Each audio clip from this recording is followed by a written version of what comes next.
Le pas de bourrée, qui va servir pour plusieurs danses, peut se décomposer de la façon suivante. On avance le pied droit, le pied gauche vient juste derrière, puis on avance le pied droit. On avance le pied gauche, le pied droit vient derrière, on avance le pied gauche. On avance le pied droit, le pied gauche vient derrière, on avance le pied droit. On avance le pied gauche, le pied droit vient derrière, on avance le pied gauche. On va rajouter un déséquilibre vers l'avant, ce qui fait qu'on est plutôt sur les pointes des pieds.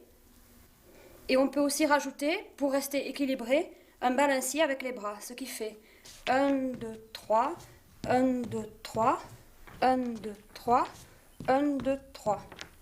Et à la vitesse normale, cela donne 1, 2, 3, 1, 2, 3, 1, 2, 3, 1, 2, 3, 1, 2, 3, 1, 2, 1, 2, 3, 1, 2, 3, 1, 2, 3, 1, 2, 3, 1, 2, 3, 1, 2, 3, 1, 2, 3, 1, 2, 3, 1, 2, 3, 1, 2, 3, 1, 2, 3, 1, 2, 3, 1, 2, 3, 1, 2, 3, 1, 2, 3.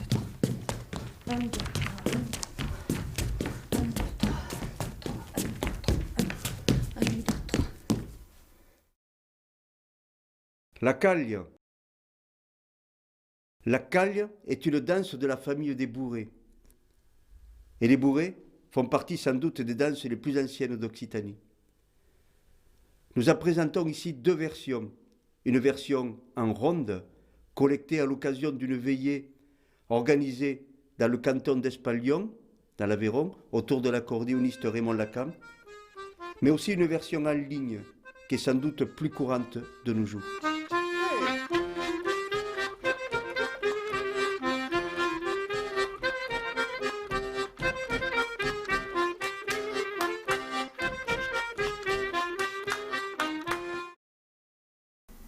Pour cette danse, on va utiliser, pour la première partie, le pas de bourrée.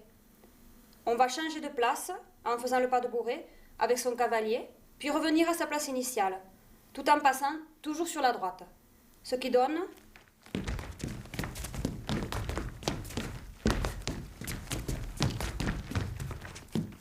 Voilà pour la première partie. La seconde partie, il suffit de frapper 4 fois les pieds et 4 fois les mains, en groupant 2 par 2 les frappements. Ce qui fait 1,